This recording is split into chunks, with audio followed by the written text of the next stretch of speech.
Hello, and welcome to a VO's Journey podcast. My name is Anthony Pica. This show is all about helping the new and upcoming voiceover artists grow their business and sidestep all the crazy things that I seem to step on. We've got a crazy awesome show. We are at episode number 201.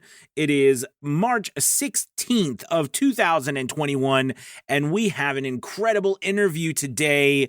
I had the absolute pleasure and honor to interview Donny and Donny Baarns, two absolutely incredible gentlemen, father-son team, both super accomplished in their own rights, but working together, they have accomplished even more through not just voiceover and technical side of audio, but also offering coaching and audio courses for people in Studio One that use Studio One as a DAW as well as RX, and just helping people do better with their audio. It is so exciting. I'm not going to talk anymore. Let's dive into it. Let's do it. This is VO's Journey.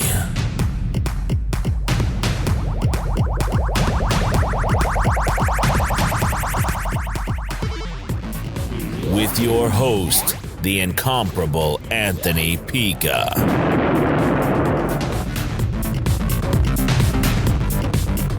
All right, so we are here with two men that, well, you know what? They don't need an introduction, but I got to give it anyways. I'm impressed crazy. We've got Donny Baarns, the man, the myth, and we've got Donny Baarns, the man, the myth, times two. Thank you, gentlemen, for being here. Welcome to a VO's Journey podcast. Yeah, thanks so much. Anthony, and by the way, congratulations on 200 episodes. That's a huge milestone, so congrats on that. Thank you. Thank you so much. I really appreciate that. It is, like I was saying before, I have heard so many wonderful things about you guys. It is an honor to have you here, and I'm thrilled to dive into learning more about you. People who listen to a VO's Journey know, this podcast is dedicated to a journey of a guy who, didn't know diddly squat about this industry and just kind of stumbling along on his way. And it is amazing to be here with you two gentlemen who have done so much in this industry and just the voiceover industry as a whole.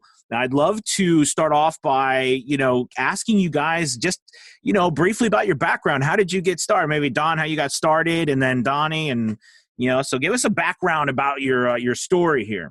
Okay, so you have a couple years here, right? That's what I have. Yeah. So we'll do the really condensed version, then I'll let Donny talk. First off, I wouldn't be in the voiceover business without Donny.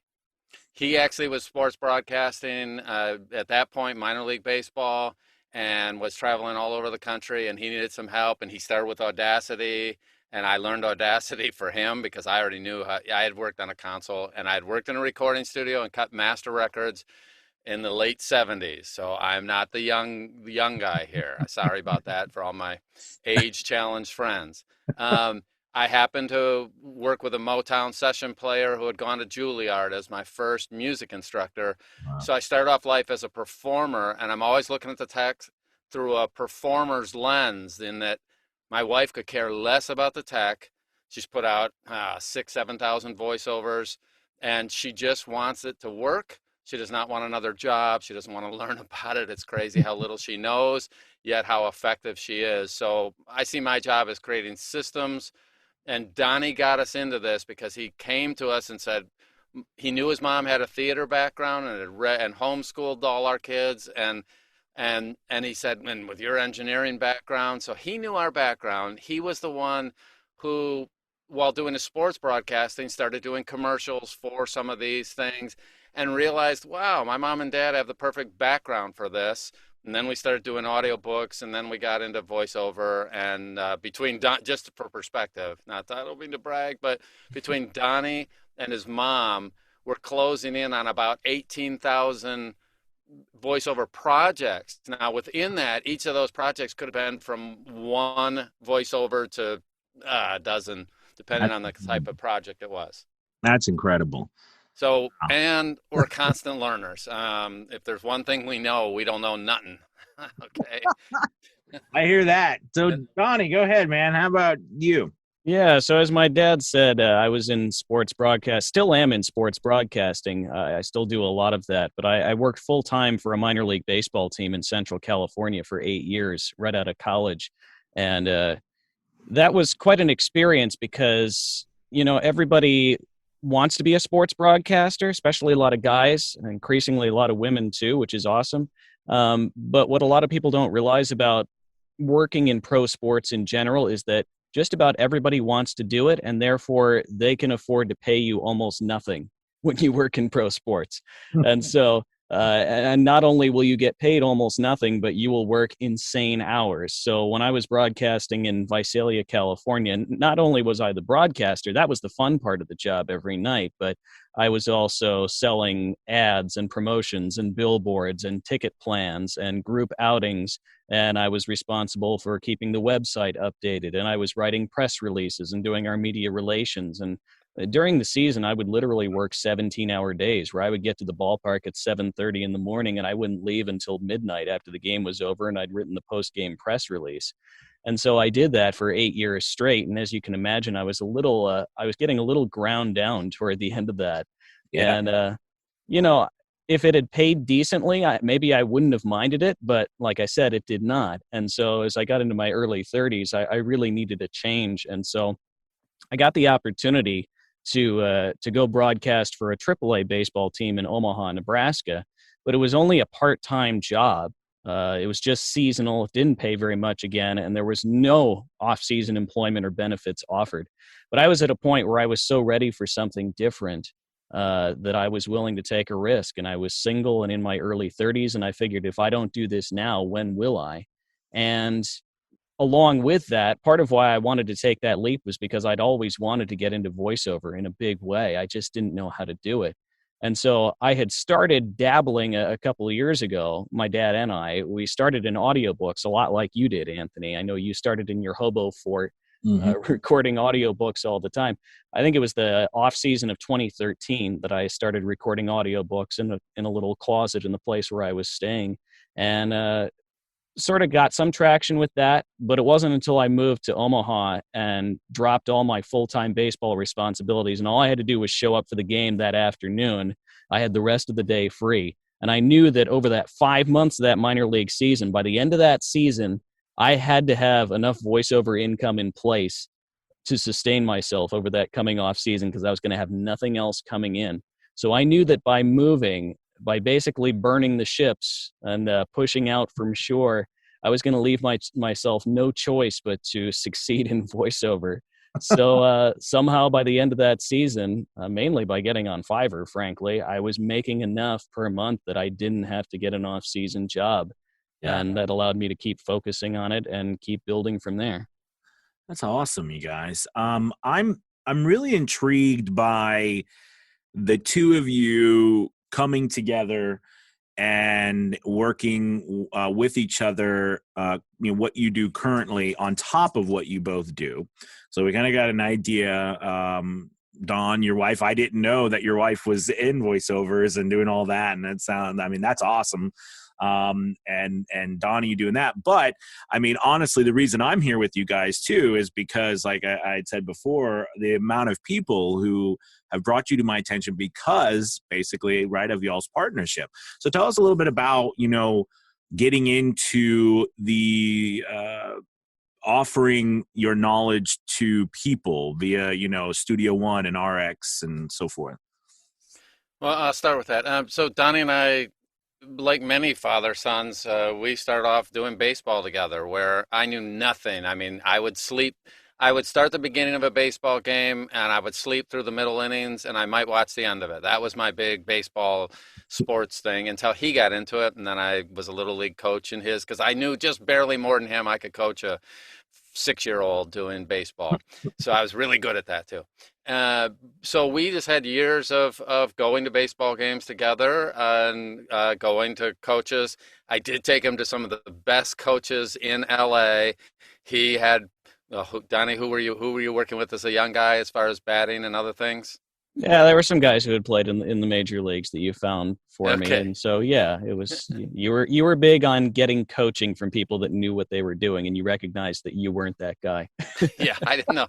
That was right. No, I couldn't teach him how to bat because I couldn't bat. I can't throw. Uh, uh, I throw not very well. I'll just leave it at that.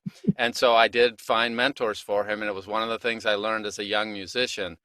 The people that succeeded longer term were always educating themselves, and were finding the people in whatever, in that case, the music business.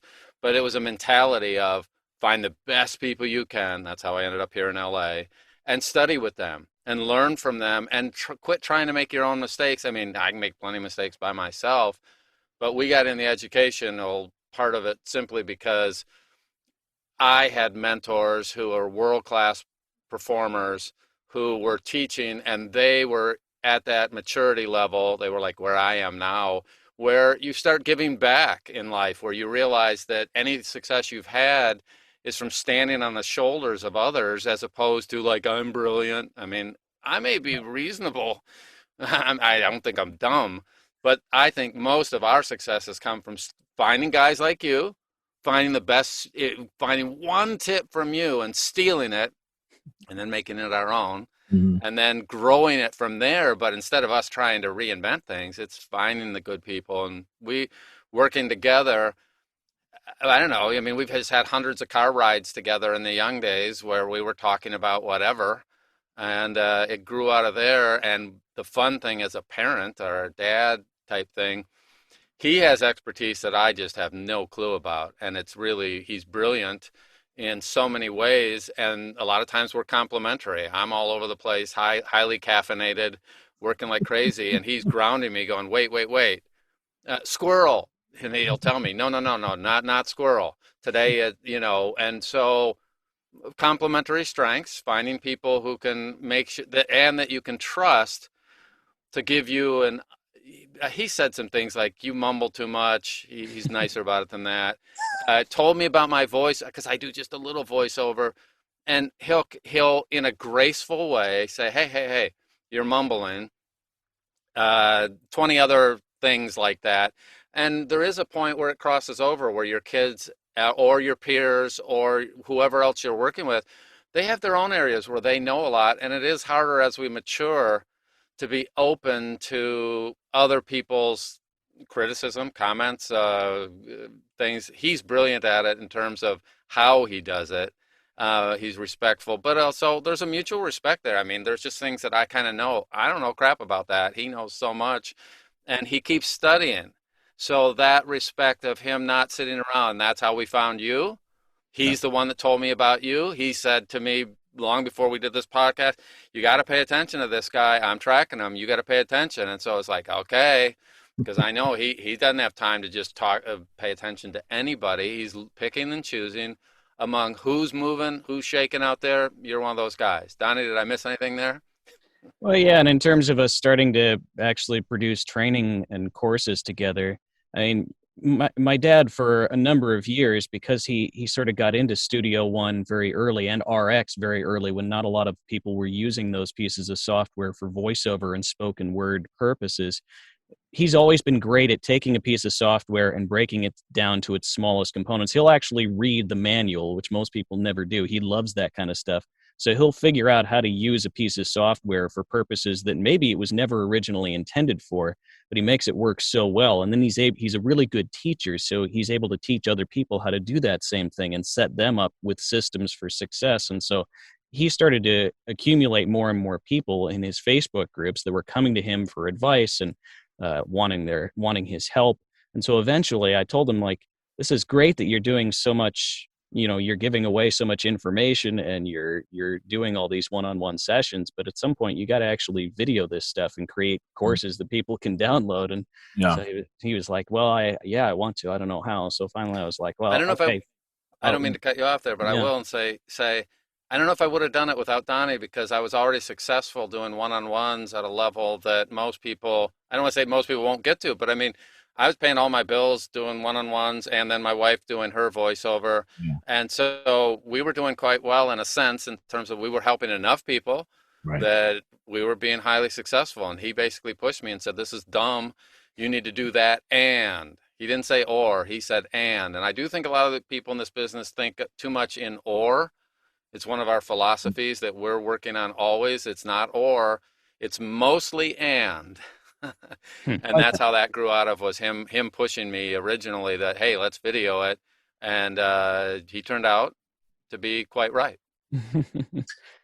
Yeah, no, that's awesome. Did you have anything else, Donnie, that you're? Yeah, no, but just credit my dad for being one of the things I've always respected him and admired him so much for, and taken as a big example from him, is that he is constantly learning and growing as he gets older. And I think we all know people that don't do that and just kind of stay stuck at a certain point and don't really care to evolve further. And he's always open to learning and changing and growing. And so I love that. And that's part of why we've been able to do this stuff together. Listen, I think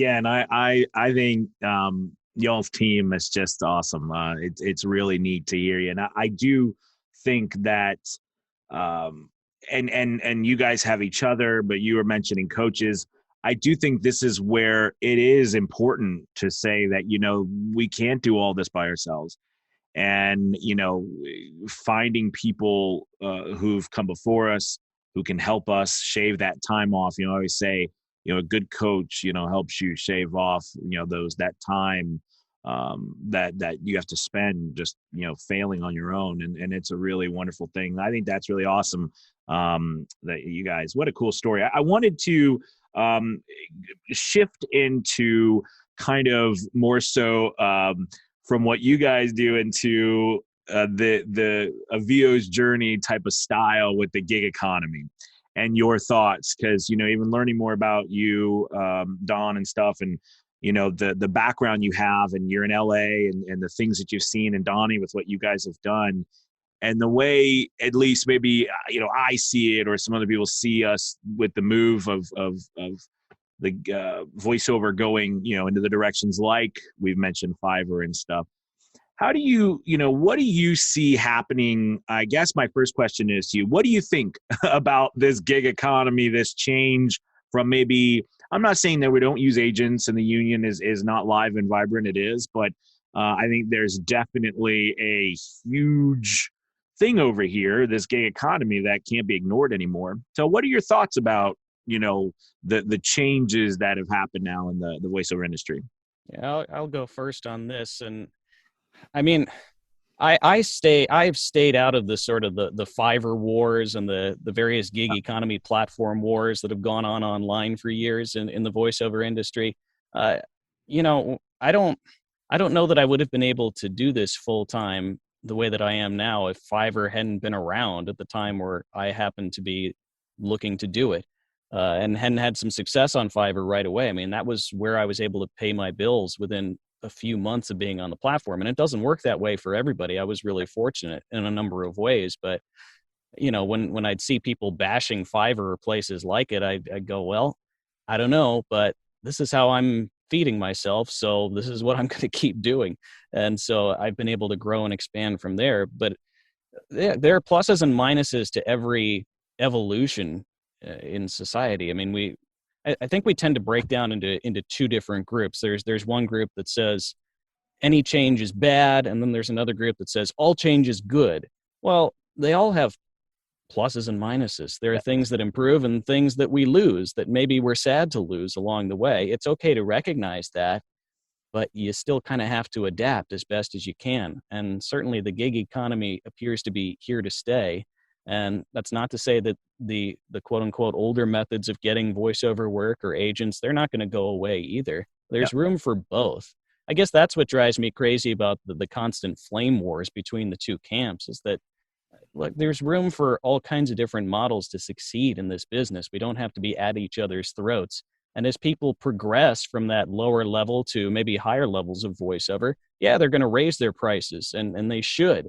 Yeah. And they're gonna work for higher rates, and they're not gonna want to work for lower rates. That's good. That's progress. But it's really hard to just start out there. So there has to be a path, and there has to be an entry point for people. It can't just be invest tens of thousands of dollars in equipment and coaching and training and and then never make a dollar, wait 3 to 5 years to ever make a dollar while you go massively in debt. That's not a viable business model for most people these days.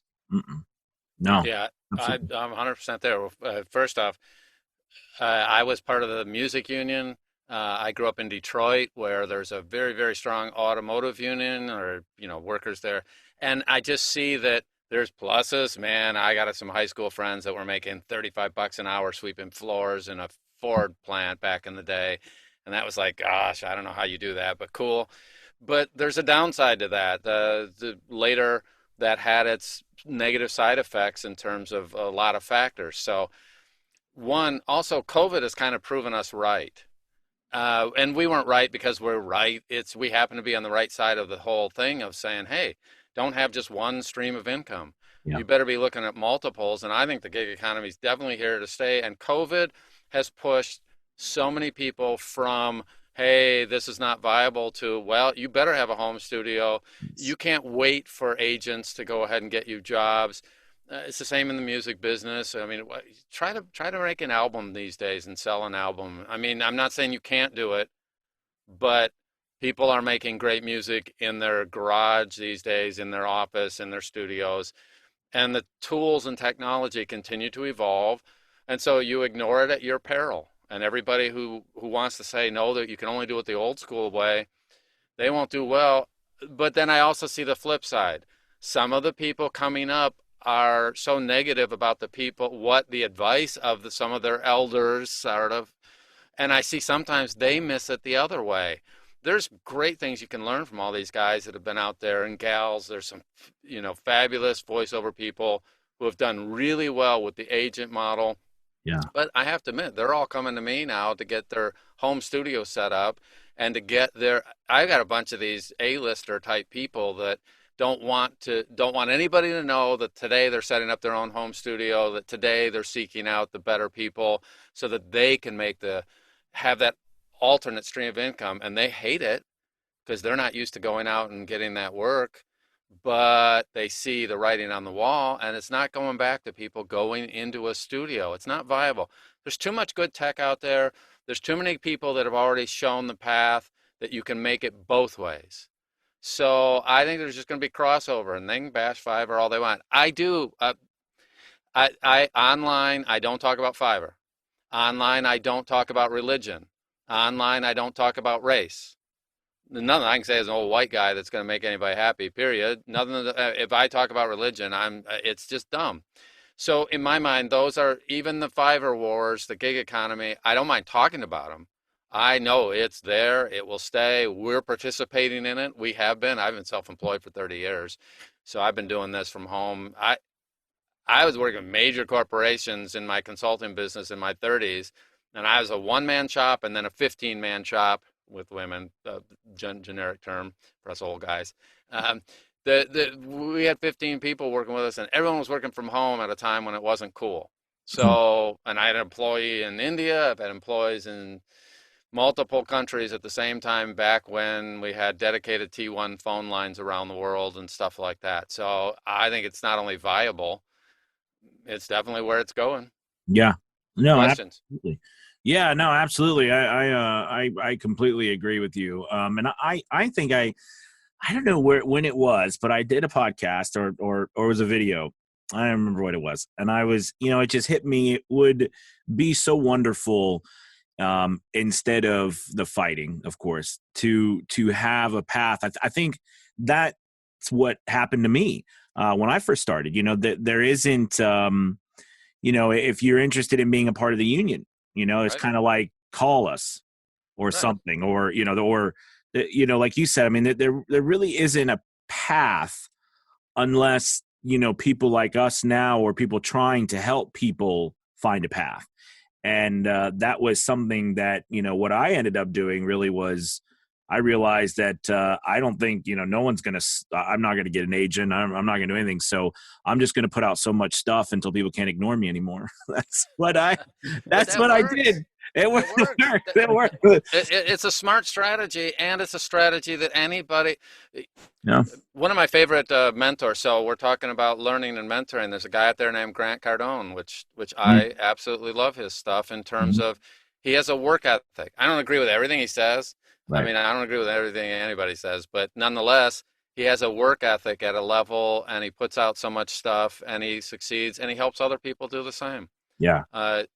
Anyway, it's going to the point where somebody had better be looking at the gig economy, because going back and working in an office after COVID, most business owners have figured out, wow, am I going to go pay X amount per month for a lease when there are better ways to do this? And they've all proven that they can succeed. They were forced to adapt. So it's changed the world. And I don't see it ever going back. Yeah. And my dad loves Grant Cardone. For me, I'm a Gary Vaynerchuk guy primarily. I love listening to Gary V. And I know one of the things he constantly says that's always inspired me is you don't realize how young you are. And he applies that to people of all ages.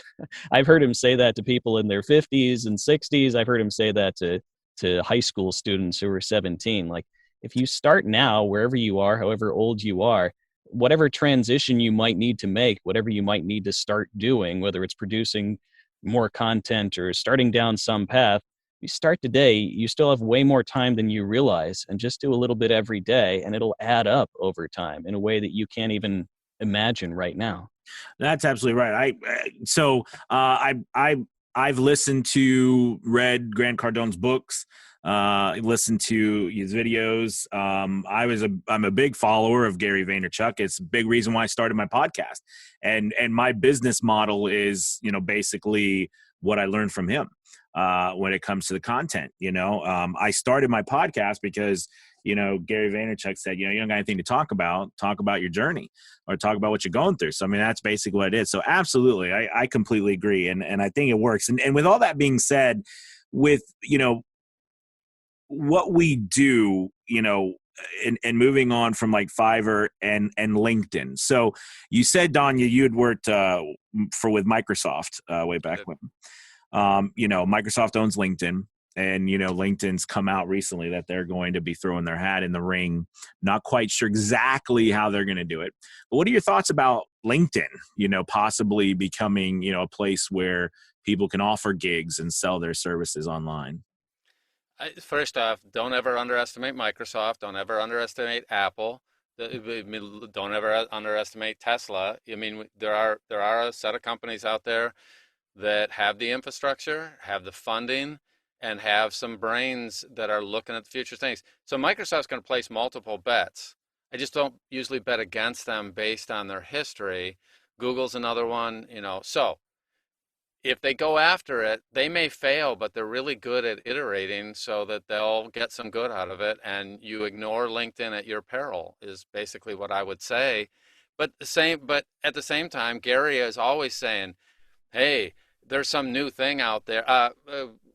Something club. Clubhouse. Clubhouse. I tried to get on. I don't have an iPhone, but I may have to get an iPhone now just to get on Club. So I don't know enough about Clubhouse, but I'm hearing enough about it to go, okay. I can't ignore it. Donny, can you go get a Club? I may call him and make him do it. But the point is that I think LinkedIn will do very well. I think it's especially if you can get in early on some of these things, cool. And if you can't, cool. It's not like you have to be an early adopter to win. But it's always good to be monitoring it. So I don't know how they'll do it. I don't know if they'll succeed. They've failed at all sorts of things, but they are the type of organization that learns and grows and continues to evolve. Mm-hmm. They've got good leadership. And so I wouldn't bet against them. And really right now, chances are, I mean, I don't know. I have 1,000 followers on LinkedIn. I don't know about you. I'm constantly building those contacts. It's one of my places that I don't do enough on, but I see it as strategic over time. So I'm not sure how they will do with it, but I'm not ignoring it, and I don't think anybody else should either. Mm-hmm. Yeah, I had a LinkedIn profile. I think I set up my LinkedIn profile in 2010, and I barely used it for about 7 or 8 years. And I think a lot of people were that way. Whereas like you were on it because I guess you're supposed to be, but what do you actually do here? And it feels like maybe 2 or 3 years ago, they started to really figure things out and develop some real momentum. And so, yeah, I'm like my dad. I should do even more on there, but I've totally revamped my profile on there in the last year. I've rethought and bought some coaching and learned how other people are using it. And I'm definitely looking forward to seeing what they do over the next year or two if they introduce this new gig platform too on the same platform. I mean, I'm really excited about it. Mhm. However it's going to look, I think it's going to be really interesting and potentially a great thing to be part of as early on as you can be. No, absolutely. Oh, go ahead. And one thing I do want to add, just because of something Donnie brought up there, I think people would be surprised at how much we pay for coaching and how much we pay for buying other people's programs. And I mean, we just put out a whole thing on RX. I bought a couple other people's programs at full price to see what they were doing, to see what I could learn from them. I mean, because I don't know everything. So I thought, all right, I learn what they do well. I learn what they do poorly. But Donnie this year, after he's got 10 years of broadcasting, I think, if that's pretty close, and he hired a coach to help him work on a certain aspect of his game that he wasn't happy with, how he was announcing when goal, whatever, the big score, high energy moments. He wasn't thrilled with something about his performance. So what does he do? He went out and hired a really expensive coach, in a sense. Expensive is in quotes. What it cost in the beginning is all, I don't want to say it's irrelevant, but you're always got to be measuring that against what's the value you get back from it. So here he is after 10 years going out and hiring a coach to help him with a specific area of his game. And that's the kind of thing that I see everyone like you and the others out there that are succeeding, that we're all looking at who is winning, who has the right information. Donnie was looking, he's not looking for $1 million worth of 100 steps. He wants somebody, and he's paying a lot of money, investing in himself to refine an area that, like, his mom and dad would go, you do great with that. But he's not satisfied. So, you're doing the same thing. We're doing the same thing. It's a constant learning and a constant investment in ourselves. And the LinkedIn thing, Donnie's taken a course in it. Is that correct? Recently? I've taken two, actually. Yeah. Okay, two. Sorry. Okay.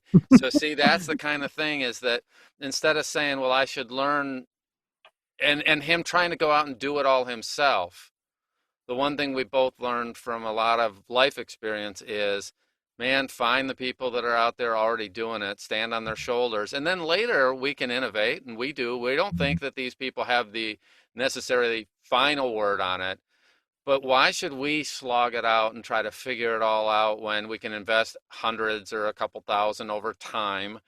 And then as long as we can get a return on it, then man, the return is crazy over time. And that's one of the things that he constantly improves. No, on, you're doing the same thing. I love what you guys are saying here. And I think it's, I realized way back when, and I think it's important too to think about it from the standpoint of, you really are investing, and I know it's a cliche, but we are investing in ourselves.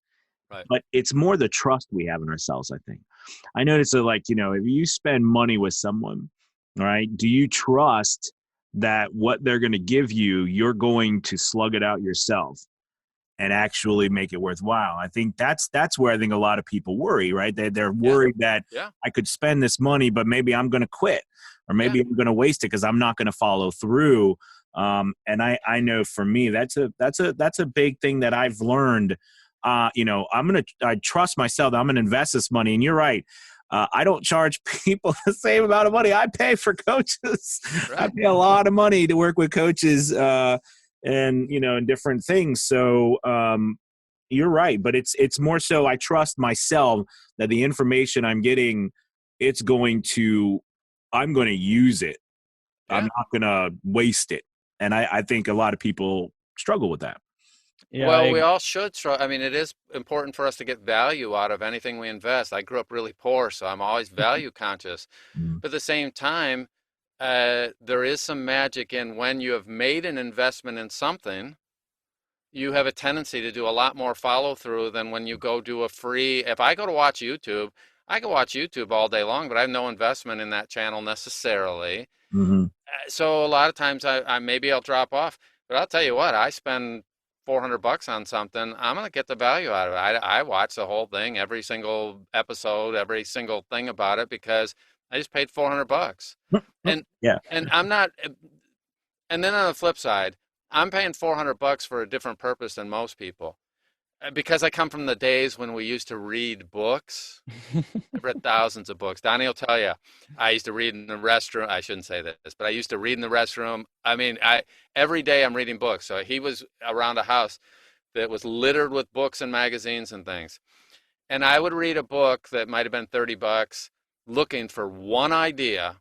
I'd spend, that's a 2-week commitment, 3-week commitment reading a book. I don't know what it was and the size, but I would spend that whole thing. And one of the things my instructor had said early was, you're just looking for one idea that might make you $100 on this $30 investment. And then that will snowball, because once you get that first 100, then you're going to make it back. So I'm very often listening to somebody's podcast.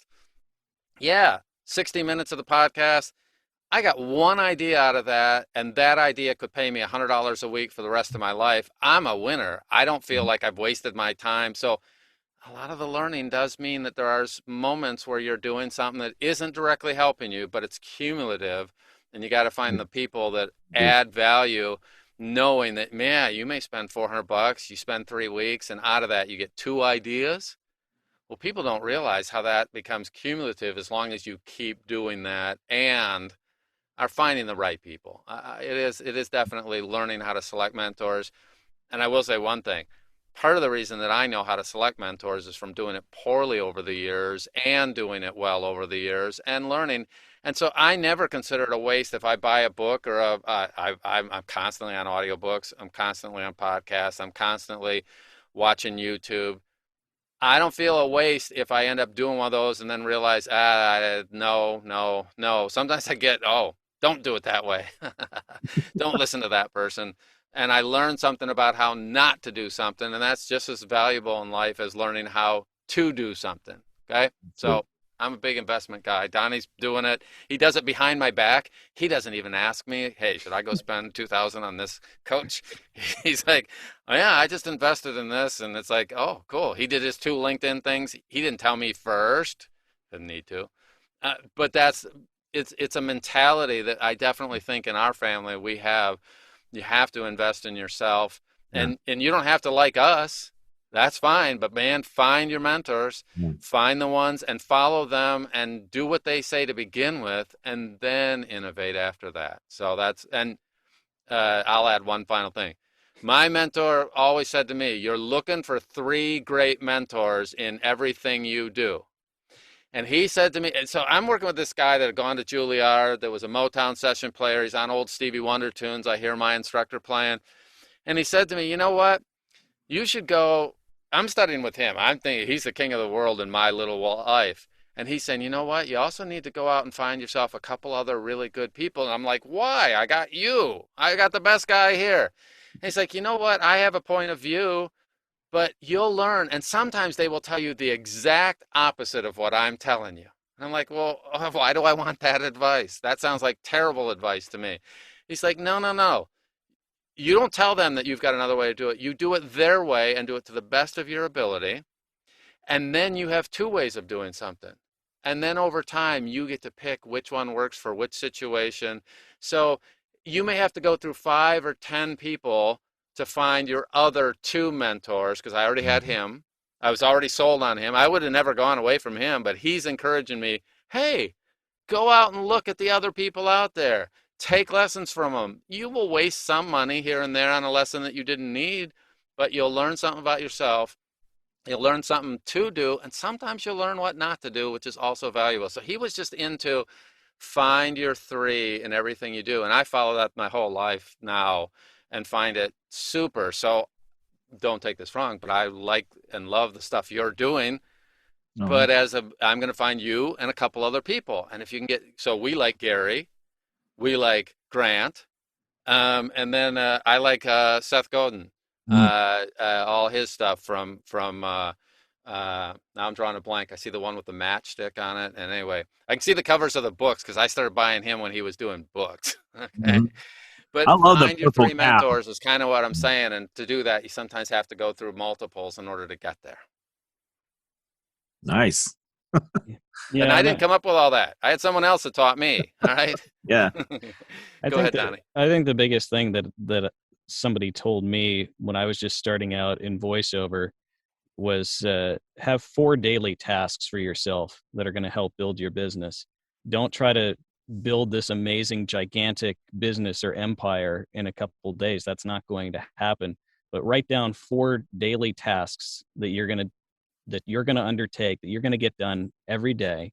And he said they shouldn't take more than about an hour to an hour and a half total. Like, you shouldn't even be spending all day on these daily tasks. Far from it, because you've probably got other things you still have to do if you're trying to make this fledgling business work. But if you do 4 little things every day that are going to advance your business in some small way, and you do that every day, you're going to get somewhere eventually if you have the patience and the diligence to keep at it. And so that was so helpful to me when I first started out. And not, if I bought a course and spent a couple $100, which felt like so much money, I knew that I didn't have to get it back overnight, as long as I kept acting on that course and that new knowledge that I just acquired in a consistent way going forward. Yeah, no, thank you. And leading into this, what we're talking about, kind of finishing up, we're kind of coming up on time here. It goes so fast. With that, Donny, as you were kind of starting to give some advice, I always kind of like to end, a VO's journey to giving some advice to, there's a lot of new people coming in. We talked about because of COVID and everything too. But, with the industry the way it is, a lot of new people coming in. I always like to ask the people I interview, right now, starting right now, someone's brand new. What advice, do you give them, as a voiceover artist? And this is such a broad topic, but keeping it, just some nuggets.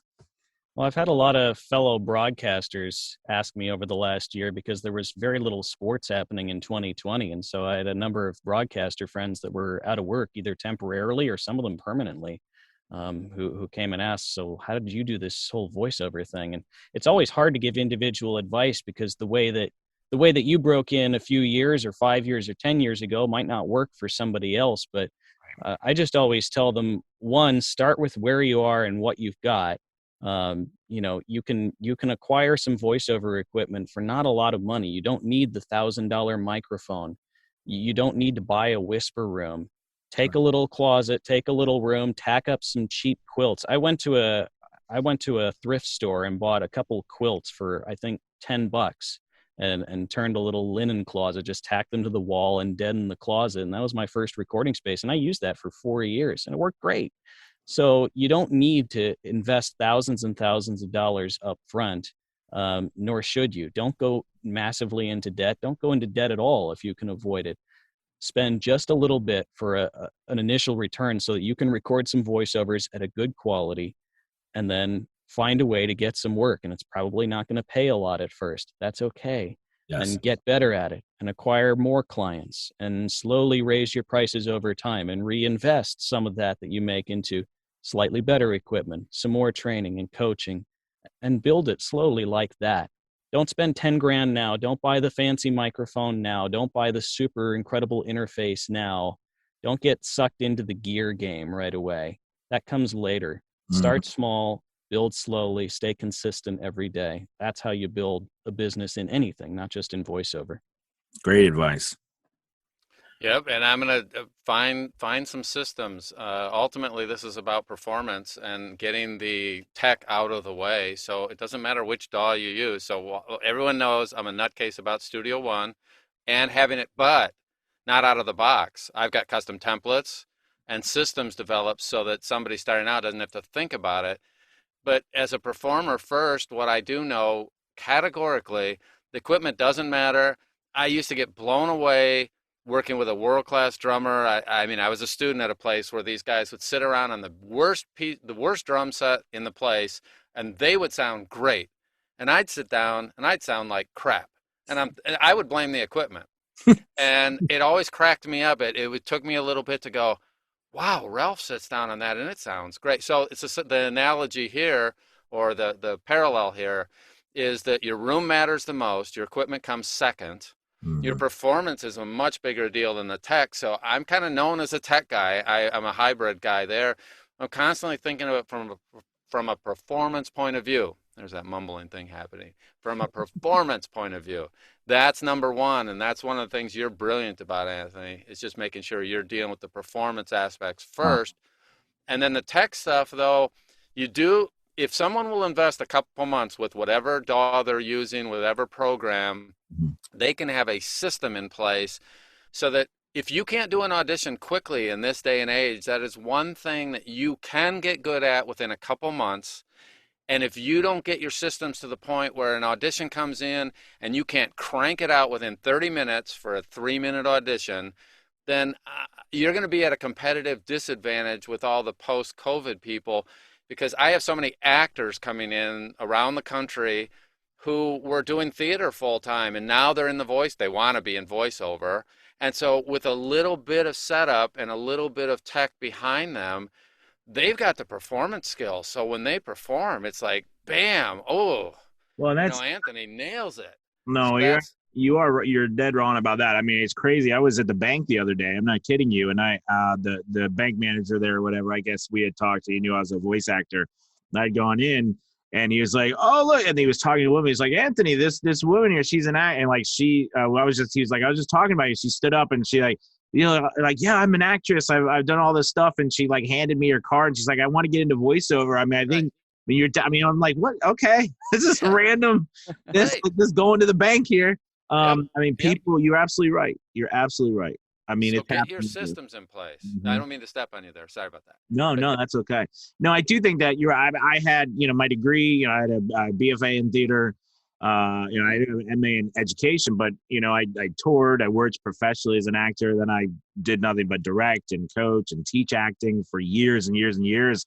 So it is interesting when I do talk to people, I still I call it the mile of crap between my mouth and the microphone, right? Like it's that something where you step up and you, all of a sudden I'm performing, Right. it's a thing, right? And we all have to go through it, I think.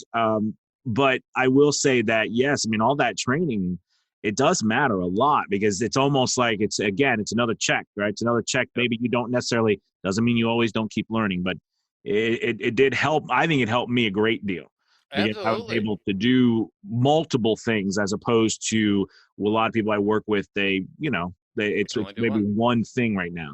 And let me just say, Anthony, I don't remember which episode it was recently. It was a couple months ago where you talked about if you woke up tomorrow and you suddenly had 30 voiceover orders that had come in overnight, you might be thrilled, but could you actually handle that? Do you have a system in place that is predictable and repeatable? And that was such a great point. And that was one of the big advantages I had right out of the box in my voiceover career that a lot of people don't have, is that I had my dad, who's a world-class audio guy, to lean on to set up templates and systems for me. Again, it didn't matter which programs they were in. It was that they were systematized and I didn't have to think about them. So I didn't have to worry about the tech side, the tech part of that stool. I could just focus on trying to get work and then doing it well. And that's something a lot of people don't have right away. But if you can get that part done and then keep improving it over time, just like everything else, that's so massive, because it allows you to focus on the parts of your business that are going to grow it. Absolutely. Yeah, I used to joke around and go, "Is this really my son?" I was almost embarrassed at how little he knew about the tech. His performance was excellent. And in the beginning, he did not care at all about any of the tech, whether it was the DAW or the post-production. All he cared, and that was fine. So it all got set up for him. And he literally knew how to press record. He knew how to do punch and roll at a world-class level, because he had done it so many times. He knew how to do the audiobooks, and then to press like in RX. He didn't know anything about RX a couple of years ago. He knew very little about it. And he would go in and press one button because we had batch processes set up so that he could kick out something and it would sound great. And he also would embarrass me that he sometimes wouldn't even go back and listen to his results because he had his systems down to the point where, hey, I got a game to broadcast this afternoon. So he'd kick out 4 voiceovers, he'd record them, and he'd throw them out the door, and they'd be out in a half hour, where most artists, because they don't have their systems in place, would spend a couple hours doing something he'd do in 30 minutes. And, performance was first, but he also had a system in place to manage it. And I'm a systems guy, developing systems. So, That's one of the biggest That's a things. big thing for people. That's Get one your of the systems biggest in things place. that. So yeah, sorry, I mean to cut you off. That's one of the biggest things that changed for me was the Mhm. time. Yeah. The time it takes, and and that's my biggest thing. I don't know if you guys, I had that challenge I kind of put out there while we were seeing how many auditions we could do and to push ourselves to go faster, right? Because just Yep. any actor knows auditions becomes a numbers game. Yep. And so I was telling people, if you can get 5 minutes or under, there shouldn't be this massive editing going on. Right. That should be fixed. And I think it brings out, it identifies maybe some issues, when you push yourself to that. Where are you having issues? Is it the tech side of things? Maybe I'm not, like you have the systems and stuff. Or is it your recording side? So I totally agree. And with all of this now coming full circle, we're going to go ahead and close it up. And I want you guys to talk about, you were telling me about the new course you got, or the new thing you guys have just been like rolling and working super hard. So tell us a little bit about what you guys just had coming out, what you do, and how people can find you.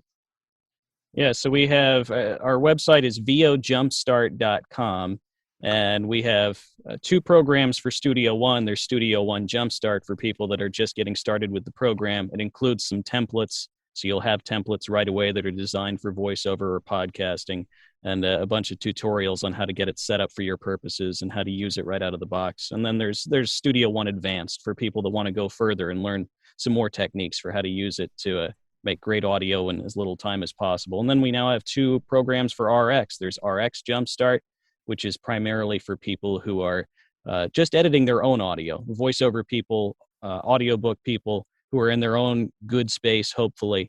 And then we just released RX for podcasts and power users. Awesome. And that's intended for people that are editing either other people's audio or producing podcasts, where you might be recording in a bunch of different environments. You might have some more exotic audio issues. If you're outdoors or something, you have planes flying over. RX can take tons of stuff out if you know how to use it. And fortunately, my dad is world class at doing that, because people send him audio and the most challenging cases for him to fix for them pretty much every day. So he's seen a lot, and he's learned a lot about how to use it at a high level. Yeah, and I'm fortunate enough to be the grandfather of the mouthy clicker. So if you're using the mouthy clicker, then my wife is patient 0, and literally was the first voice they used. We salute you, sir. Well, there's an article out there, and it's on our site, but it talks about why they developed the mouthy clicker, and the chief developer there credits me for, one, talking to him about it and showing him what his current clickers didn't do. And I sent him the original samples they used to develop that product, and it's been just such a huge hit. And so important. that one plugin is that, so yeah, important to so many. it's definitely been a home run for them. Mm-hmm. And I didn't know that, but I mean, I'm talking to them in 2015 about this, and I already knew them for multiple years. They'll say, hey, there's an article out there where the chief developer talks about it, that I was already an insider with them at that point. This is 2015. We're going back 6 years. Yeah. So kind of like Excel, there was a time when people didn't know Excel was going to be a big deal in the spreadsheet world, because there was another product out there and they overtook them. RX is the same thing, where I was an early adopter, because I recognized the brilliance of what they were doing and what you could do with my audio background. And now we've got it set up to where you can create a system out of it, where you press one button and it'll handle about 80-90% of your issues for your audio. And it's a brilliant program. It's amazing. I just think every voiceover artist in the world is going to have it if they don't already. Yeah. Listen, guys, thank you guys so much. I have to say to the audience too, I don't usually recommend people because honestly, I have been kind of like a forge my own path kind of guy. But when I do recommend people, it means a lot to me. And you guys, I just can't stop hearing wonderful things about you. And from what I've seen, I think if you guys are listening and you need some help in this area, and I don't even coach in Studio One or have any RX stuff, I really recommend these guys. Thank you guys so much for being here today and your time. It's an honor to just have some moments to talk with you guys. Thank you so much. Well, it thank goes both you. ways. Yeah. Go ahead, Donny. Yeah, thank you, Anthony. It's an honor for us to be here. And we admire you so much and how you're on the cutting edge of voiceover and you're figuring out new ways of being a voiceover artist that a lot of people haven't thought of before. And I love learning from people like you. So I'm paying attention to all of your stuff and really appreciate what you're doing. Yeah, all I can say is I'm inspired by you, and as an older guy, I constantly don't want to get run over by you young guys. So I'm proud and happy that Donnie found you originally, and that I get a chance to, essentially be mentored by you and following you.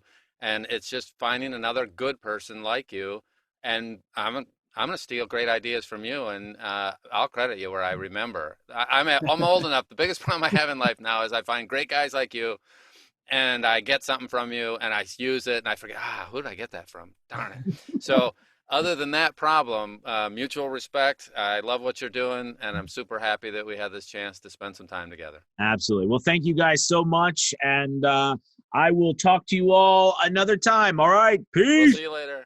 Bye-bye.